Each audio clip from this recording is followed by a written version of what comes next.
You are listening to Level Up Your Gaming Podcast, episode 105, Metagaming and Why We Should Embrace It. In today's episode, we talk about metagaming again, and take a different side of the argument. We discuss why you might allow metagaming in your game, and we explore different situations that can come up. We also discuss situations which you should definitely not metagame, regardless of the situation. If you'd like to participate in the discussion or leave us feedback, you can contact us at levelupyourgamingpodcast@gmail.com or find us on Facebook at facebook.com/levelupyourgaming. If you like the content and want to hear more of the show, subscribing will ensure you don't miss an episode. New episodes come out almost every Wednesday. Also, please review, tell a friend about the podcast, or share with your gaming group. Now sit back and enjoy the episode. Welcome into the Level Up Your Gaming Podcast. My name is Aaron, and joining me in person once again, he loved the Batman, Jared. You're damn right I loved the Batman. That's what we were talking about before we got on the pod. Yeah, we probably talked about that for about half an hour. It was fantastic. I loved it. As a Batman fan, I'm like, oh my God, it was amazing. As a moviegoer and someone who can be a little critical of movies, there was definitely room for improvement, but it was overall a great flick. You know what I mean? I felt it was well worth my money, my time, and I enjoyed it. And I highly recommend it to anybody who wants to go see it. I think the actors who played each role, there was no bad actor in there. I think everyone played their role to a T. Really, congrats to Robert Pattinson. Robert Pattinson's a author, I think. But Robert Pattinson, really, congratulations to him for putting on the cowl and really living up to it. I think he did a fantastic job of representing both Bruce Wayne and Batman. So yeah, I'm not gonna go into. We're not gonna go to the 30-minute movie review this here. This is not. Maybe after Aaron sees, we'll do a podcast. This isn't Aaron and Jared reviews movies. Okay, no. Like if we start doing extra podcasts, it'll be something weird like that. Yeah, we could do that. I mean, I could review the. I finally watched the new Ghostbusters. I thought it was great. My inner child was getting on his proton pack and running around the living room. Right, the minute they turned on that proton pack, holy shit! Like the noise, I was like, ah! And when they fired up the siren, oh my God! I was like, it's the siren! Like I think too. And literally, my childhood self was just whipping on. I had one of the it was a plastic proton pack. Oh yeah, because that was one of the toys that they sold with the movie, right? Oh yeah. And. Oh my God, my kitten needs so much attention. Don't worry, they're you can hear them in the background. Oh, Harley. She's just trying to get attention. Mom's in the bedroom, so we have to be distressed. Because there's no one petting her right now. But yeah, my inner child was just running around the living room going throw the trap. It was a fantastic movie. But again, this is not Jared and Aaron review movies from their childhood. That now, if we ever do an extra podcast, that'll be it. It'll be Aaron and Jared review movies. Have you seen the new Ghostbusters? I have not. No. Okay, so you got to catch up on 2 movies now because we got 2 reviews. All right, I might. We'll see. No, it's good. It's worth it. You say might. I know that's a short answer for, or I might is your nice way of saying I'm not fucking watching that. For the most part, I gotta convince the wife to go do it. So. Did she ever watch the old Ghostbusters? I'm pretty sure she did. Trust me, her inner child will jump out and start running around the living room going, throw the trap.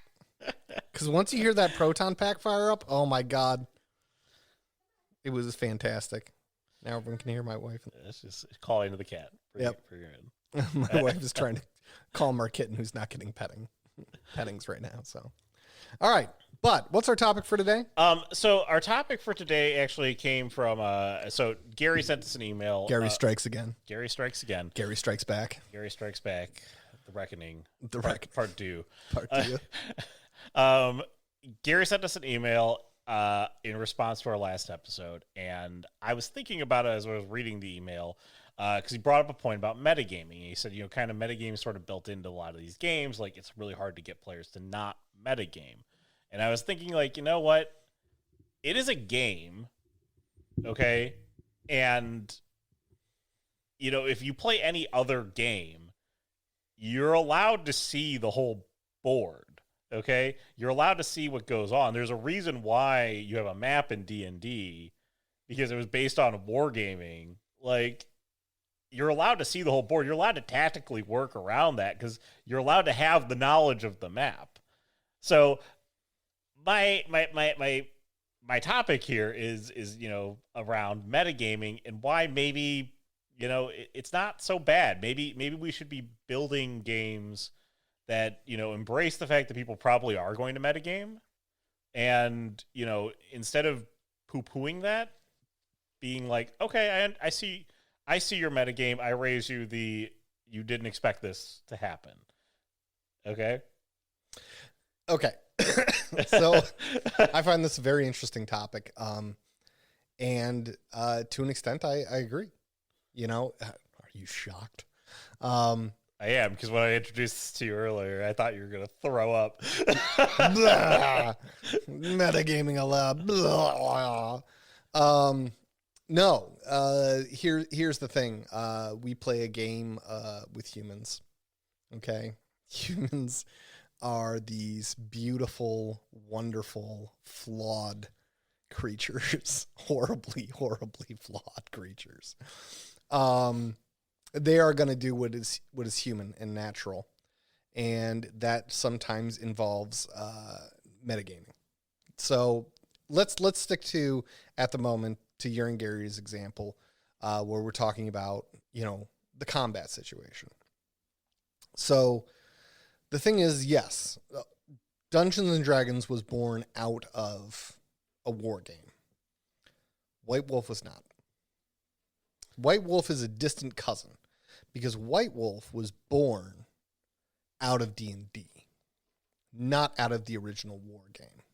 That's true. All other role-playing games were effectively born from D&D. Yeah, the idea of taking on a role, having a role for this, there wasn't...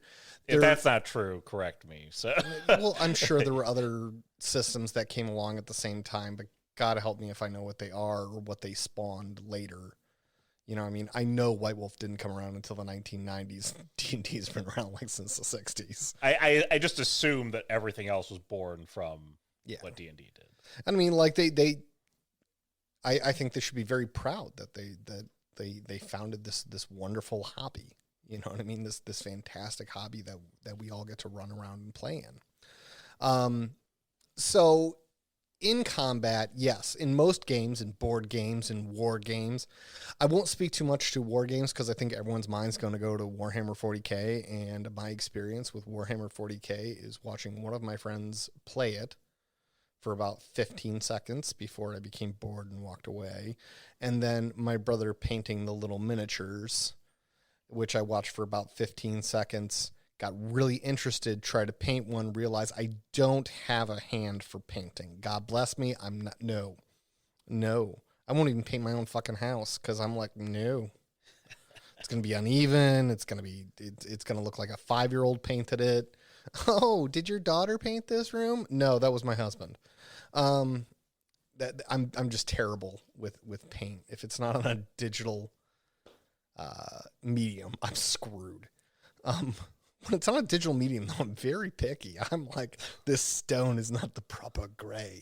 And I go in and I adjust as needed the red, green, blue. I am one of those people. I don't really like hex. I like red, green, blue because I feel like I have more control over the color. Aside that point, fun facts for the day.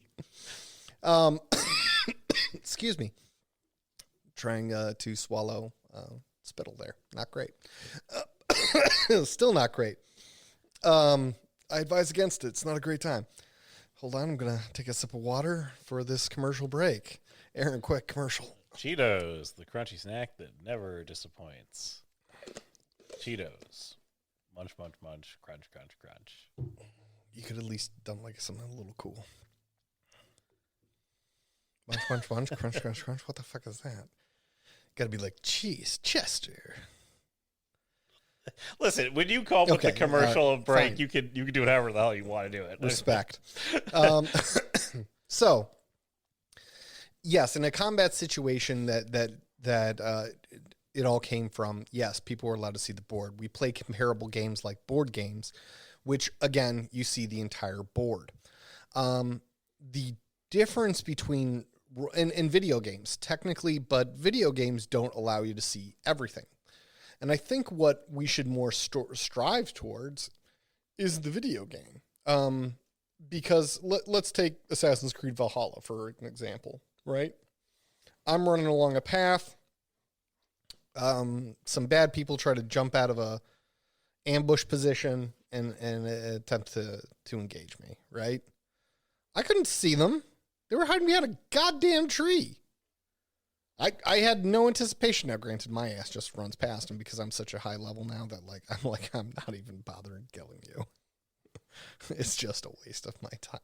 I feel really bad. The God of War spares you today. The God of War. I actually, I'm playing the female, so the Goddess of War spares you today. It was a challenge for my wife. She was like, why don't you play the female character? I was like, okay, I have no problem with that.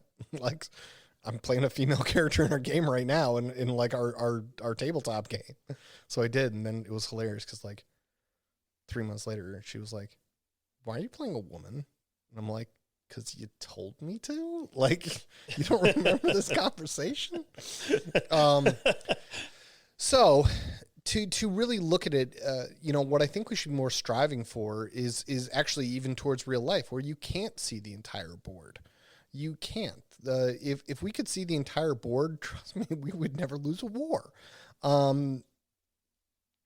We just airstrike everything, but we can't, unfortunately.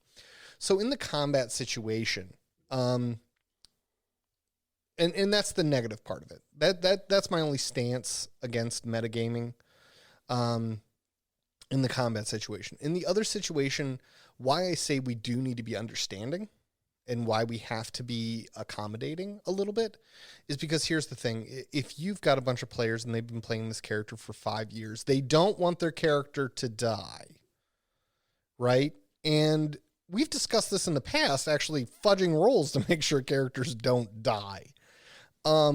We've discussed in the past, like, how to try to keep them alive when you are just pummeling them. Or they've gone a place where they should not be. The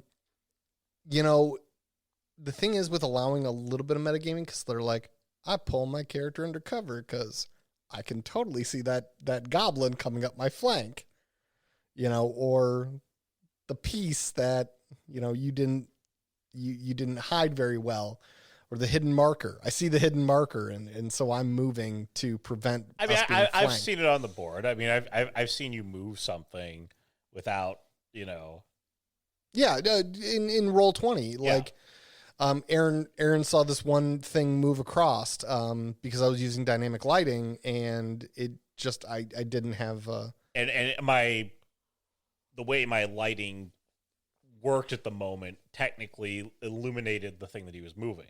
Yeah, and now the great thing is I've learned a little bit better is drop them into the GM layer, move to the GM layer, move them, and then pop them back up where you want them. That's a way of getting around that. But I didn't metagame that situation. You didn't. I could have said, well, we got to go back and check that out. Like, you could, and that's the thing about, that's where you take it to the next level, which is not just metagaming in a combat situation. It's metagaming in the actual game. Yeah, I mean, so like, this is the thing that ends up happening a lot. Like, I've seen it. I see it a lot in one shots. Like, I've played one shots, and I've seen it where you don't have the answers, but you have to make a leap. Okay, it's sort of in your last game. We had to sort of make a leap. Okay, like, I thought, like, outside of game that it was probably the car. I thought that for a long time, actually. Like, we got to destroy the car. In that fight, it was a little bit of a metagame that I started calling out to destroy the car. It was a metagame I appreciated. Okay, but it was necessary to not end the game, to not die, to end the game, to win. Okay, and it's so like when you're fighting if you're playing true mortals and you're up against a werewolf. Okay, let's just throw a werewolf out there, for example, like the true werewolf that cannot die without silver. Okay, fire away. Mortals, so unless you discover some tome that tells you that you could only kill werewolves with silver, okay, you could be pumping brass in this thing for hours. It can go down, and it just keeps getting back up, okay? Like, not, like, you have to kill it with silver, or, like, you found some talisman that relates to the curse that you have to destroy. Okay, so even though you can kill the wolf will come back because the talisman hasn't been destroyed. Challenge. I challenge that, because here's the thing. You say mortals, like, how are we going to know that? I've watched Silver Bullet. Stephen King, Silver Bullet. Bam. Classic movie. All right? I know only a silver... I've watched the... what's his name? The older one. The Wolfman. Oh, fuck, what's his name? I forget. It doesn't matter. But like the black and white, he can only be killed with a silver bullet. Or a cane with a silver head. It has to be silver. Mortals do know this shit. Legends have gotten out.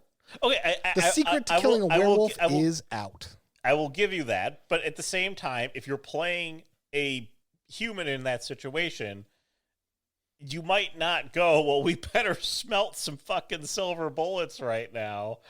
I would. Just in case. If I am shooting a large canoid human, okay, and no matter how many rounds from whatever gun I so choose to use in this situation, let's go with one of my shotties, okay? And it's not dying. I'm yelling to my wife to go start smelting some of my jewelry, okay? Wife, get a spoon, cook us up some silver heroin, I don't know, but... literally, that's what I'm yelling for. When I get enough money, because I don't have enough money currently, I'm telling you, the first round in every one of my guns is going to be a silver one, just in fucking case, okay? Because I'm that kind of paranoid. Could have been a werewolf. Could have been a werewolf. The mortician for the guy who breaks into my house is going to be like, he shot him with a silver bullet. Holy fuck. This guy's crazy. In Jared's defense, when he's being defended, when they're going through that with the police or whatever, like what happened here? Like, oh, silver bullet. Why do you use silver bullet? Could have been a werewolf. Could have been a werewolf. I couldn't make that call in the dark, so I wasn't gonna chance it. Gave him one for good measure. Oh, is that also why you stuck a wooden stake into his heart? Yes, he could have been a vampire. I was just doing it for good measure. But so still silver bullet. That maybe not great example. But what if there's like what if it's cursed by some artifact that you have found? Okay. There is a leap. But I don't call that metagaming. You're with the car thing. That wasn't metagaming at all. That was my player using his brain. Guess what also has a brain? Your character. Goes, this car seems to be coming up. We should probably blow up the car. You guys even joked about it the night before. I was like, damn, this night's going to go fast. They're going to go just empty brass into that fucking thing. They're going to stick a car bomb in the car. It's going to be like... That's going to be the end of the that. Italian mafia. Just smoking cigarettes, watching it burn. But again, like, I don't know, maybe to me, some of those things seem like if I didn't acquire the knowledge throughout the game, okay, within the game, then I feel like some of this stuff is I disagree. Sort of a metagame. I disagree. I think you're being too harsh on the definition of metagaming. Your character and yourself still have critical thinking skills. Critical thinking skills are a viable thing. Just because your character didn't learn it doesn't mean that he can't make the assumption based off of, well, I watched Silver Bullet and I really enjoy fantasy novels. I think silver kills a werewolf, or a lich needs probably something having to do with his heart, and we found out a heart thing earlier. That's critical thinking, and that's not metagaming, in my opinion. Now, if they're like, their character has never experienced a lich before, I don't know what the hell kills a lich. I don't know. It's a soul gem or something. I looked it up once because I was like, I'm going to throw a lich at you bitches. This is why we can't get a non-explicit rating because of me. But if your characters have never encountered lich before, you didn't make an occult roll or gather knowledge roll, you didn't find a soul gem before, and your characters go back to camp after getting their asses handed to them, and they're like, we must find the soul gem. That's metagaming. You don't know what the fuck a soul gem is. But I am going to... That's the bad side of the story.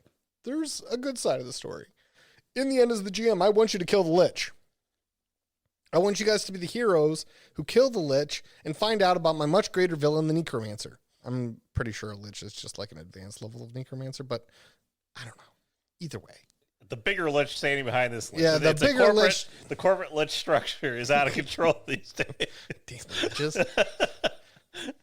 The unionized bastards. Shit. They're demanding money in a collective bargaining unit. Motherfuckers. The liches went on strike? Yeah, apparently no one's controlling the dead now. So either way, the critical thinking skills is a factor you have to accommodate.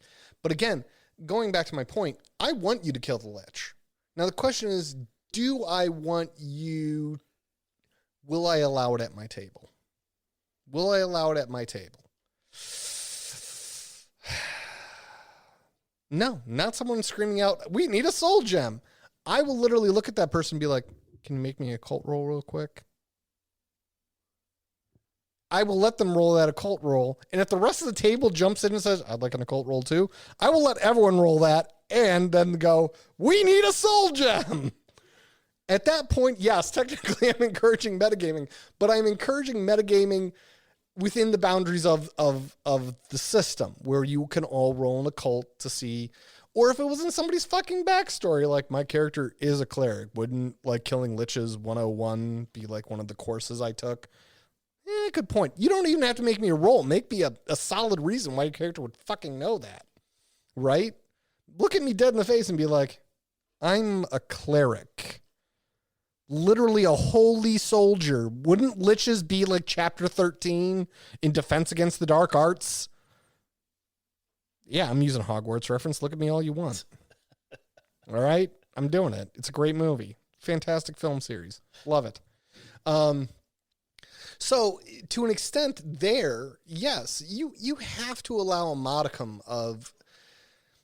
There's other factors in there too. There's social factors. You know, are you going to get into a tizzy when everyone, you know, moves their character to the left to get away from that giant dragon model you spent 6 hours painting beautiful colors, all right? But they don't want to be the first to fucking die. The social one is one of the harder places where the metagame comes in, because the social one is the one where you... This is one of the places where I typically just say, to hell with it, is because when somebody's asking the questions... and they don't, like, know the next question asked, or somebody picks up on something, like, somebody might just be like blurt out the next question on behalf of that person. Mm-hmm. Or they might be like, ask them this. Like, they look at the player, they say, ask this question. Are they in the room with that other character, though? They might not be. Oh, if they're not in the room with the other character, it'd be like, shut up. But... do you have at the same time, like, do you want your players... This sort of comes into a little adversarial GM side here. So, like, if your players enjoy the struggle, okay, KYP, know your players. Know your players. If your players enjoy the struggle, let them kind of flounder around a little bit. Yeah. Okay? Let them not do this. Let them try and put the boundaries. You're not in the room with that person. You can't guide them. Mm-hmm. Okay? But if your players, you know, want to get to the answer, Mhm. Maybe you go, okay, like, that's a good idea. Like, get a little inspiration. You hear the, what's the harm in that? Because what's going to happen is this is how the scene plays out. I don't know the question to ask. I leave the room. I go back to the other players. The other players say, "You should have asked this fucking question." I go back in the room. Now the guy's annoyed because I left him, and now I got to ask the question again. Like, this also comes into play with plans, and so this is kind of a weird thing, like where like you haven't planned ahead of time, but you're sort of metagaming a plan in real time. Oh, like, I love that. You like that? I love it when people metagame a plan in real time. No, you do not. You liar.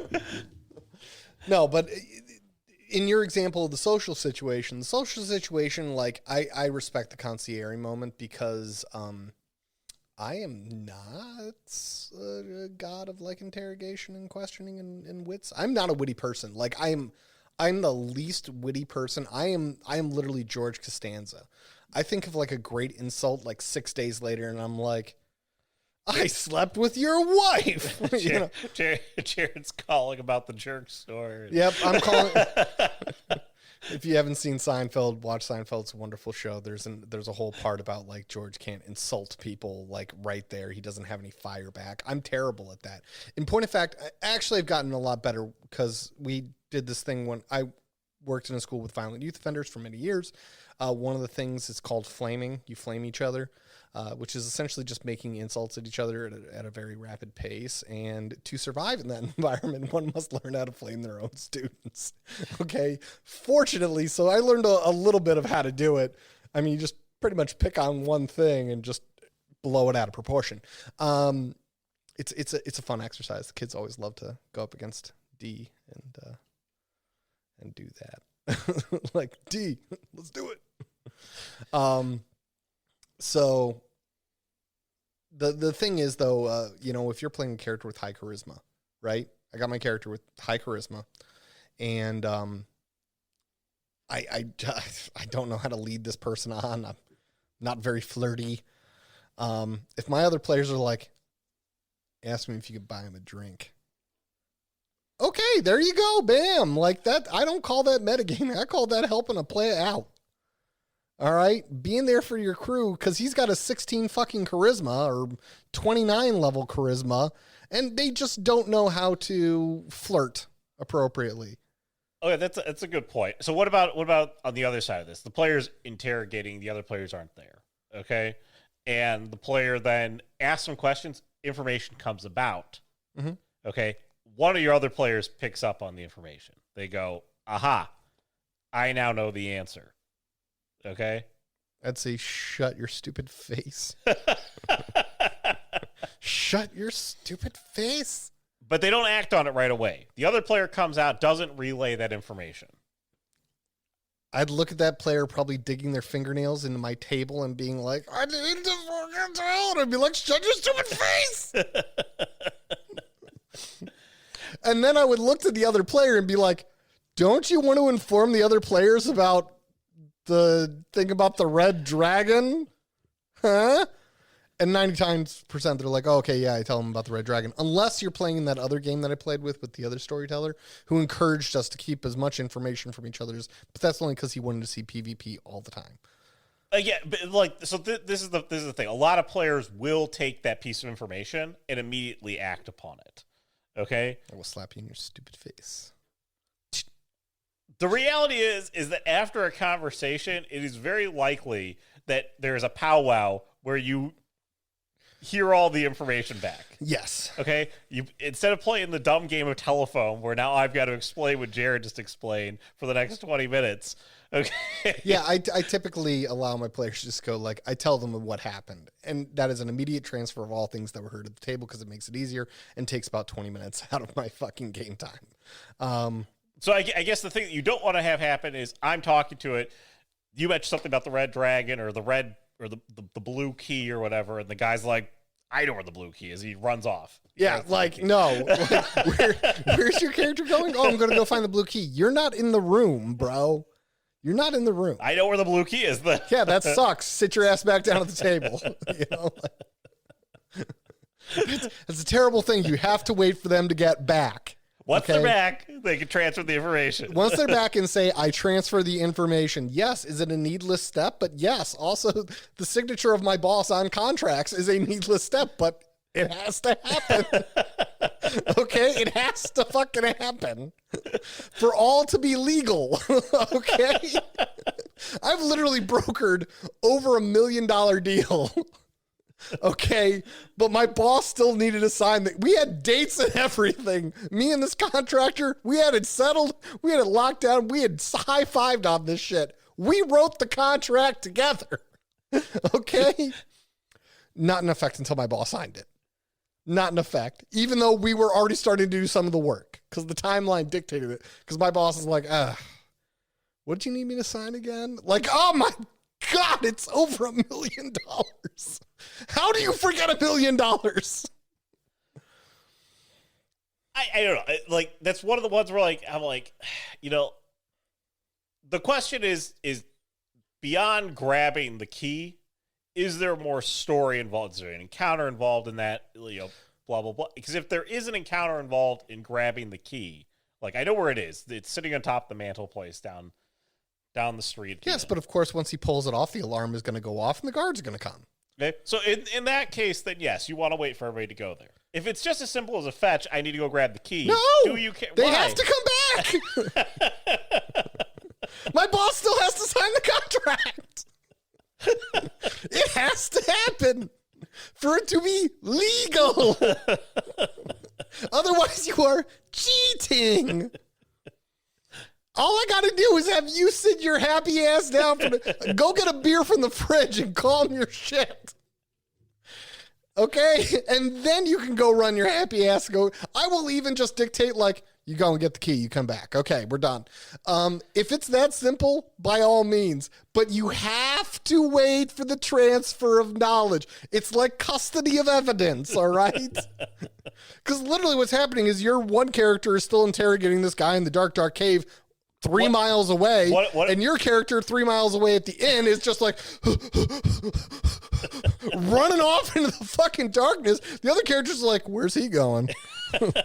Where the fuck did he just run off to? I'm trying to see if there's a way that maybe you agree with the Unless situation. they can speak telepathically, no. What if he finds a way to say that he could cleverly infer the knowledge? From information he does not have.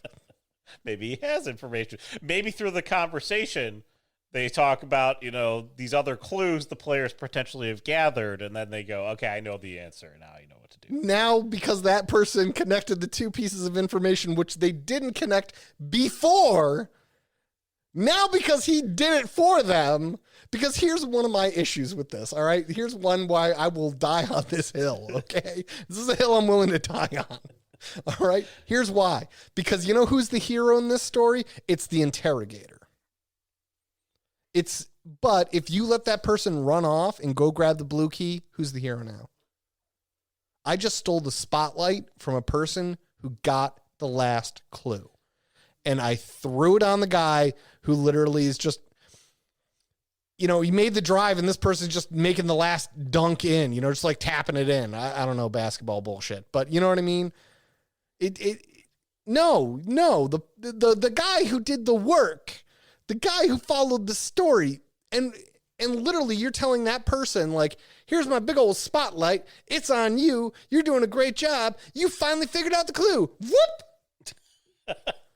That's a good point. Okay, fuck, I figured it out, and he gets to go get the key! What the fuck?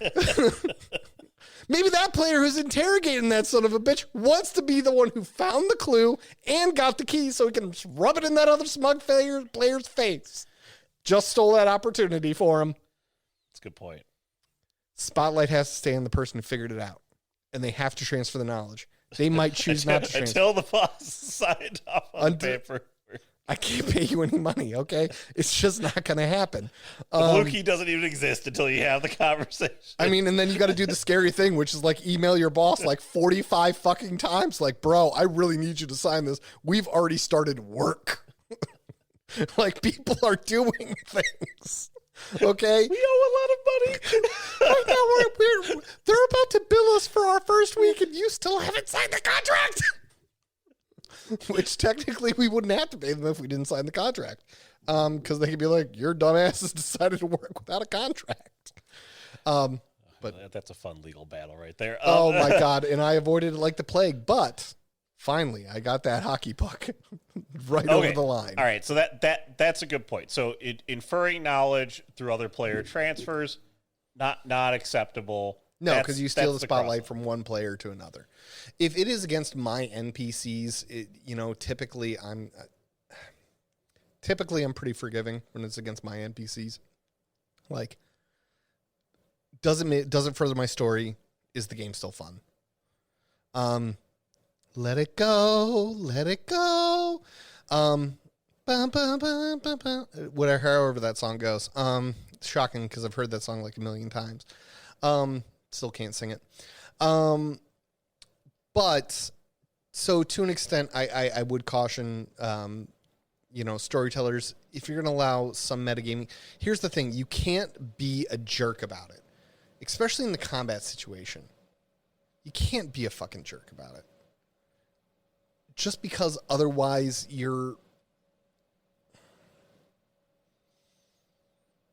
they're human. They don't want their character to fucking die. You know what I mean? And they've put a lot of time and effort into the character. You've put a lot of time and effort into that character as well. Don't be a jerk about it. It's a jerk meter. Are they being a jerk? Are they being like, I'm going to go steal that fucking key now? That's being a jerk. That's a good point. Okay, so there's a limit to it. Basically, if it's against you as the GM, you're more amenable to it, even though you don't want it to happen. I'm just saying, because I agree with you and Gary to an extent. Actually, not to an extent. We do have to be accommodating to this situation because we're never going to beat it. No, you can only work to improve the metagaming side of the game. And I guess that in my attempt to improve myself in the metagaming side of the thing, I've gone way far to the wrong end of the spectrum. Dude, you went nuts because you're like, I can't say it's the car. Like, why? Your character doesn't have critical thinking skills? This car has come up numerous times. I was totally expecting you guys to have a shootout with the car earlier. You guys just went during the daylight, and the NPC didn't arrive. You can only come up under the night. But yeah, you overcorrected. And one of my things is just you have to respect that it's going to happen. Measure the dramatic input or damage that it's going to cause. Is it going to cause any fucking damage if they take cover tree because you moved a hidden fucking marker? Because trust me, there are those GMs out there who be like, don't you move your fucking elf. That's a hidden marker, douchebag. And then literally a fist fight starts over the table. Again, that typically goes more to the adversarial side of things. That goes like your GM's trying to kill you, and you're like, okay, listen, Steve, sorry, I didn't mean to react to that. And it's only human to want to protect a character. It's only human to sometimes interject your own knowledge into. I've had to work very hard with my character, Rachel, who does not know a lot about guns. In point of fact, she gets so nutty about guns, right, that she throws them when they're out of ammunition because for some odd reason the idea of... The character doesn't reload. The character just unloads. Unloads and throws. But I had a roll where Aaron told me my weapon jammed. Every part of me wanted to clear the jam. Clearing a jam is not fucking hard, all right? 99% of the time, re-rack it, all right? And it's you're good to go. What did I force my character to do? I forced her to drop the weapon. She does not clear jams. You played it more in character than... Because it would have been metagaming. That would have been metagaming to play out of character to give myself an advantage. Now, granted, I have bought firearms since then. But I will give you that on my other side here is that, you play video games, you've seen movies. Mm-hmm. Okay, like your character maybe could have come up that same critical thinking leap. Could have. Not my character. Fair enough. She throws things. Fair enough. Do you have anything else you want to add to this one? Nope, I think this was a good one. I appreciate Gary writing into us like always, Gary. I really always love when you write in. It's great fun. This was a great topic. Yeah. Remember to get your boss to sign off. Remember to get your boss to sign off on large contracts before work starts. But anyways, if you have any thoughts on the metagaming in general, again, this is another time we talked about it here. We talked about it a couple times, but this is I thought it was just interesting. Like I've heard that come up before, and it's like you can't really defeat it, so maybe embrace it in some aspects. Some aspects, yes. But anyways, give us your thoughts. levelupyourgamingpodcast@gmail.com or facebook.com/levelupyourgaming. We are also on YouTube, so Smash that like button. thank you. And also review, subscribe to the podcast, all that other good stuff. Recommend it to a friend. And that'll wrap us up for the week. So for Jared, I'm Aaron. Have a great week, everyone. Have a great week, everyone.